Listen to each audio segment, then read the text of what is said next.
pretty old, but we have Jim Ignatowski, who's a taxi driver who, let's say, just partook a little too liberally of a lot of different medicinal options back in his youth.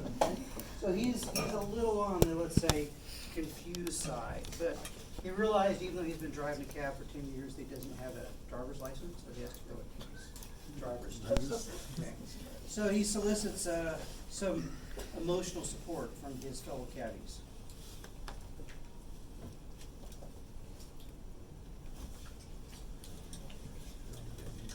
How he's gonna do it?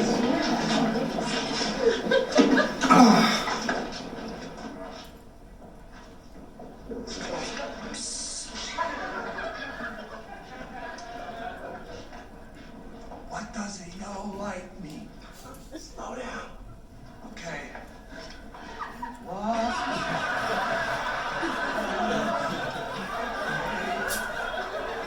Yellow light mean?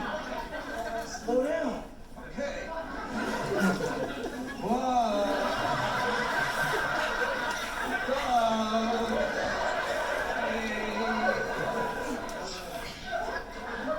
Yellow light mean? Slow down.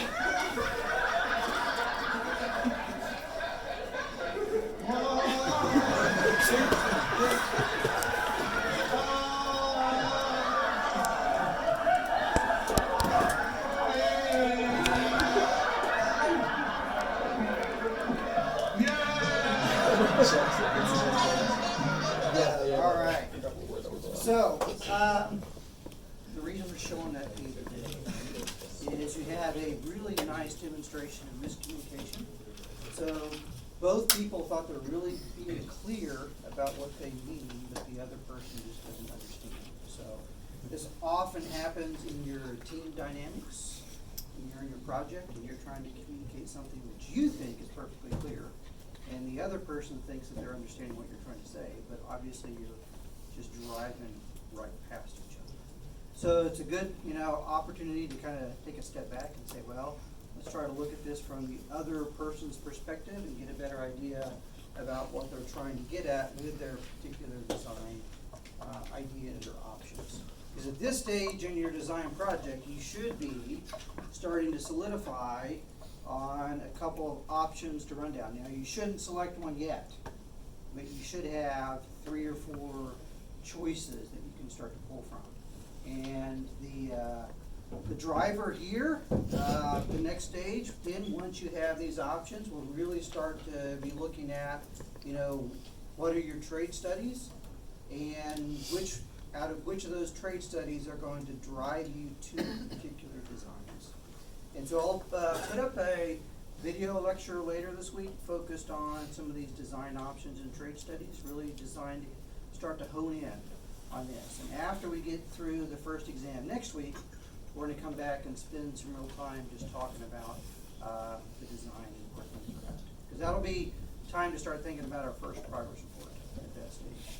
So make sure that you're producing material, you're writing stuff up on your design, you're starting to collect some of that, even if it's a little bit haphazard at this point, so you can start putting that together in a full report. Are there any questions about the design at this stage, the design project, I should say? Okay, so we'll have some opportunities. Dr. Avery should have met with everyone. I would like to start arranging times to meet with all the teams as well, so I'll be getting with her about her schedule and your schedule when your teams meet, so that way she and I can alternate with different teams and make sure you guys are all moving along. Okay. All right. Well, let's get back to where we were at then on Friday. So this is where we ended up talking about wing twist. And we started discussing a couple of impacts that you have with wing twist and some of the things that you can use wing twist for in terms of improving your overall design on your aircraft. And one of the things that we mentioned right off the bat was stall, so that way you can use wing twist to help improve your stall characteristics and your stall capabilities. So what you'll find is when you look at wing plan form in particular, and so these are wing plan form effects on stall, what you'll notice with an elliptical wing is that it stalls everywhere at the same time. Why would an elliptical wing stall everywhere at the same time? What's the same across the elliptical wing? Downwash. CL, the CL distribution, right? And so that's going to be the primary determinator of when the wing is going to stall. So since you have that constant lift distribution, you know, as a function of our span, where we're half span here, if you look at CL as a function of that, it's going to look just like that all the way across the elliptical wing.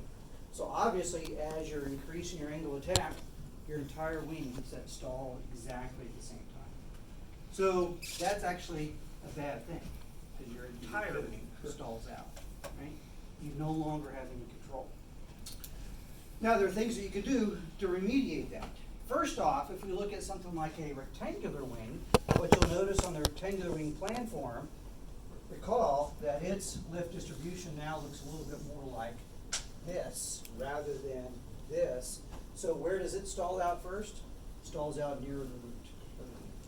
That's not a bad thing, because where are your ailerons or control surfaces going to be at? Right here and right here on the outboard sections. So now you still have control. You still have the capability, if your wing stalls out, to be able to retain control. And that's one of the reasons that, you know, a lot of aircraft designers like this simple Hershey bar wing design, because simple to manufacture, forgiving stall beam. Right? So you don't have to worry about twisting it or anything. So it's really inexpensive from a manufacturing standpoint. That's one of the reasons that you'll see Piper and Cherokee, Piper and Cessna will oftentimes use a basic rectangular wing type of plan form. Now the downside is, from a structural standpoint, it's heavier than it needs to be. So that's why you typically have a tapered wing. So you have a couple options here with moderate taper, high taper, and pointed wing taper. So this reduces your overall structural weight, because now, rather than carrying a lot of this lift way out here, which requires you have a beefier structure at the root in order to be able to hold that wing onto the fuselage, you reduce that overall load. So even if these wing areas are the same, if this wing area here is the same as this wing area, this wing is going to be lighter. So this gives you a performance improvement. And also notice that we've able to, since we've tapered the wing, we're able to approximate the elliptical performance that we get on the elliptic wing platform. So just like you get from an overall aerodynamic improvement, this leads you to an improved aerodynamic performance as well as a structural performance as well. The downside to that, obviously, is now you have increased manufacturing costs, because all your ribs are going to be different when you start from the rib and work all your way out to the tip, so you have to have custom rib jigs for each one of these. The layout's going to be a little bit more difficult, and maybe you want to add some twist in there, because now what's happening, again, you come back to this where you have unforgiving stall behavior. Everything stalls at once, so even though you have good aerodynamic performance in terms of aerodynamic efficiency, now you're stalling out the entire wing. So it's unforgiving in terms of that stall behavior. So if you increase the taper even more, and maybe you want to do this for high-speed reasons, maybe you're doing it for weight reasons or other performance reasons, try to reduce your moment of inertia on the tips, so that way you have a little snappier roll performance, for example. Notice we've moved that stall in these two cases all the way out to the outboard section. So now when you stall, let's say you just stall on one wing, you no longer have effective roll control on that particular wing, because your aileron is completely masked within that stall behavior. So in that case, again, that's bad from a performance standpoint. Finally, come back to something with some sweep back associated with it. Notice as you sweep this back, even though we've only talked about the kind of the 2D flow, where the flow is going to come this way, in reality, you are going to see some effects of flow moving down along that sweep. And again, that leads you to end up having to stall again on the outboard section rather than on the inboard section. And we'll come back and talk about ways that you can fix that on something like this. You'll tend to have, modifications to try to fix this behavior after the fact. And there's some options that you have there. Which one of these is the best wing design? It has pins, right? All of them, none of them, somewhere in between, whatever. It looks at what you have to look at what you're going at in terms of the overall design performance. And even then, it's gonna be very subjective. Because you'll have one designer says, that's gonna come in and say, no, this is the best option, because it gives you the best aerodynamic performance. Someone else is gonna come back in and say, no, this is the best option because it's easy and cheap to make and it's forgiving stall behavior. Someone's gonna come back in and say, no, this is the best option because it's best of both worlds. Okay? And they're all right, So, just to make things more complicated. What? They're also all wrong. They're also all wrong, you can say that as well, okay? So this is a good example of, so back in the days when the government had lots of extra money, we'd come up with an idea, and say, hey, let's try this out, right? This should look wrong to you, right? As an aerodynamicist, you should look at it and go, oh, and just kind of shiver all over an aircraft designer. Because there are more bad things about it than good things. The reality was, what they wanted to do was, hey, let's try to fix this problem right here. And we'll fix it by giving us some extra cord back here. And that does a couple things for you. First and foremost, you have an increased Reynolds number over here, higher Reynolds number here than you do here. So that means you have, more forgiving behavior for your airflow characteristics over here on this side than you do in the inboard section. But of course, you pay a big penalty for that in terms of overall weight of the aircraft and also maneuverability because now your moment of inertia has changed. It requires more oomph to be able to put that in. Okay? But just some examples of, just because it's a bad idea doesn't mean that someone hasn't already tried it before. And anything you think of, there's a good chance that someone has already thought of that before as well. Doesn't mean you can't make it better, but you need to make sure you go back and look at what history has done before. Now, the final piece that we haven't really talked about, we're going to talk about this a little, we'll come back and discuss it more as well, are delta wing effects. Now, what you see when we've looked at everything based upon traditional high aspect ratio flow over a wing is that you'll see this type of behavior where you increase your lift coefficient, at some point the wing stalls, and as we've seen in here, it doesn't mean the whole thing stalls simultaneously, right? We tend to think of this as our 2D correction. You can have a little bit of different stall behavior, so your stall may be everywhere in the wing simultaneously, so that's what an elliptical wing stall looks like. Everything falls off the map. If you say taper your wing a little bit, maybe you're going to stall like this. You still stall, but it's more forgiving. Okay? Now, if we extremely decrease that aspect ratio down into a delta wing configuration like we see in any one of these up here, you'll be able to make this correction from the high aspect ratio or 2D wing down to your low aspect ratio 3D wing down here, but your stall behavior changes. So that Humboldt equation and the Prandtl correction that we used before, that works up here, but once you get to a certain angle of attack, you have a whole new aerodynamic phenomenon start to come in and play a role. And that's called vortex lift. And generally what's happening is due to this sharp edge wing that you now have, because of your delta wing configuration, it's not just about aspect ratio. So this doesn't work if you take the rectangular wing and just make it really, really short and squat. You have to have a lot of taper and sweep associated with it. What happens is you start to have the separation of the flow at high angle attack that generates this vortex. And so I brought our YF23 here to demonstrate this today. So what happens is we have the flow come in, we go to a high angle attack, it essentially separates, and as it's flowing over the wing, it's going to want to start to roll up from the inboard section to the outboard section, where it essentially crosses the wing first and creates a giant vortex. And that vortex essentially works as keeping the flow energized and keeping the flow attached to the wing for much higher angles of attack than are possible with a high aspect ratio wing. And so we call this the vortex lift regime. This is typically pretty difficult to predict, so, you know, it's best to primarily use this from experiments that you've run in wind tunnel tests. You can see this in lots of different examples.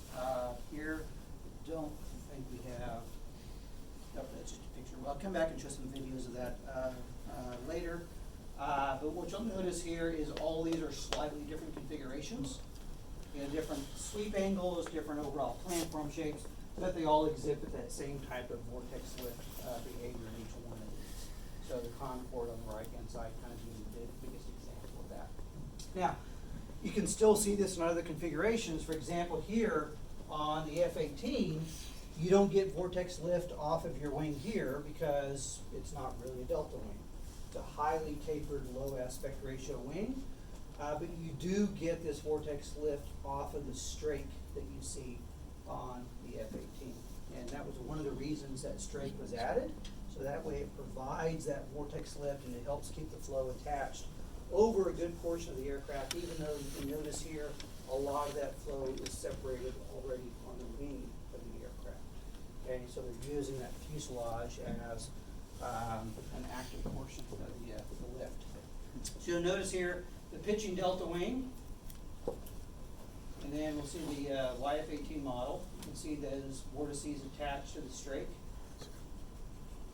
And this last one here, you'll notice the delta wing lock between the two. Maybe that one will play. So, nope, there we go. You notice in that particular video here, this is actually, this model is free to move on this pivot. So as it essentially becomes unstable in one direction, the vortex lift from the other side reattaches the flow and pulls it back in the opposite direction. So it just bounces back and forth and oscillates. But that is actually one of Dr. Arena's specialty. I don't think this is his video, but he worked on a similar type of project.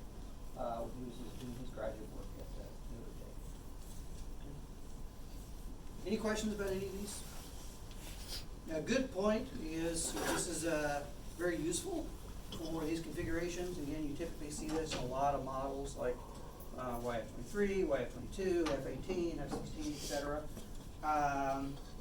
I don't think this is going to be relevant for most anyone's design project that you work on. If you come down that road and you start needing more information, let me know and we'll delve into that a little bit more. Okay. Now, on the Delta, as I mentioned before, the Delta wing is pretty difficult to predict. And if we kind of go through our potential lift models that we do with most of our other lifting surfaces, those will quickly under-predict the lift that you have on a Delta wing at higher angles of attack, because that's not predicting that vortex lift type of behavior where you see the roll up of the vortices, which again is really a viscous phenomenon. If you think about it, what's happening here is the flow is separating.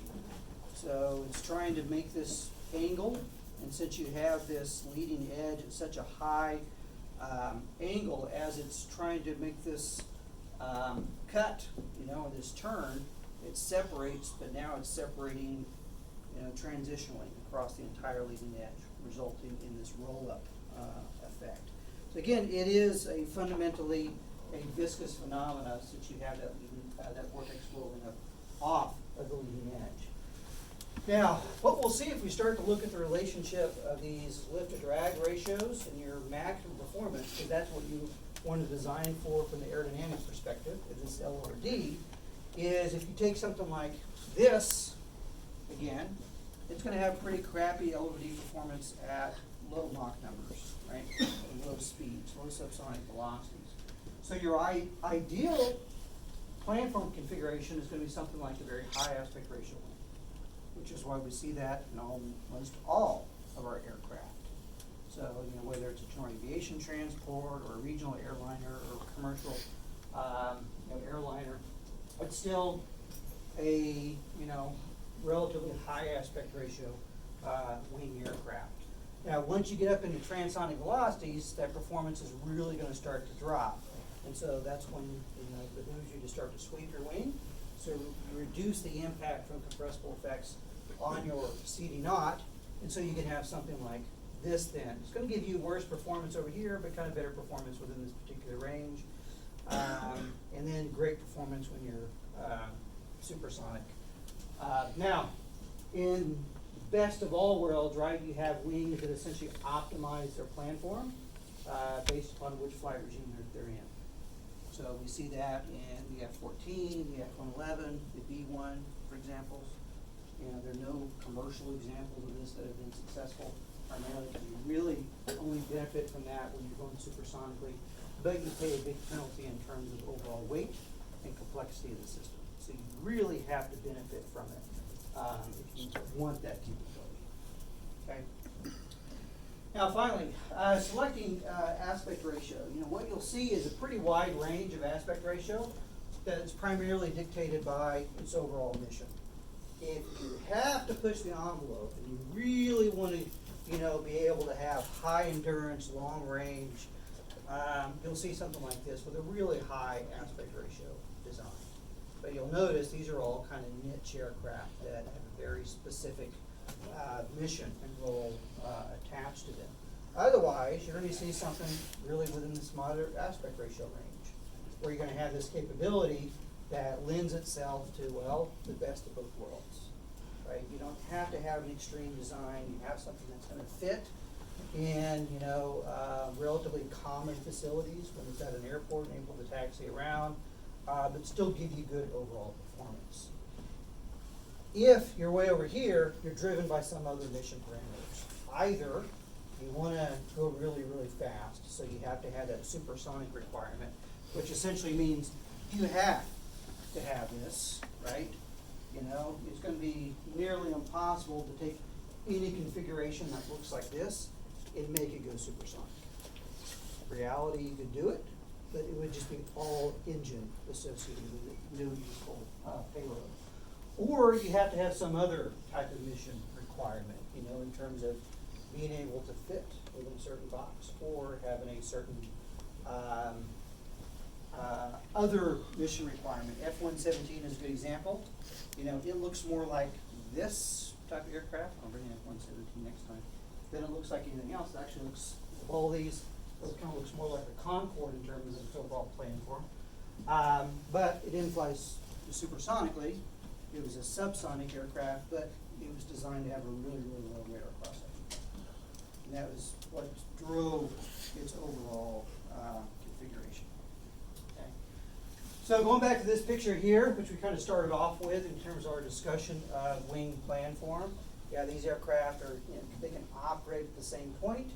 They're not going to be optimized for that same point, however, that same velocity that they're associated, say, within this particular picture. So we have to be careful when we're selecting this because we'll be designing for our on-design performance. And the projects in here are going to have a very specific set of cruise requirements where you're going to spend most of your mission at. You take off, you know, you climb to altitude. You're going to cruise for the majority of your mission, and then finally you come back and you conclude your mission at the end. But you design for that on design, but you still have to be able to operate in other conditions as well. Okay, and that's going to lead us to some of our other discussions that we have. So let's use this as a kind of discussion topic here. So these aircraft all basically have similar missions. They're reconnaissance aircraft. Why are they different designs?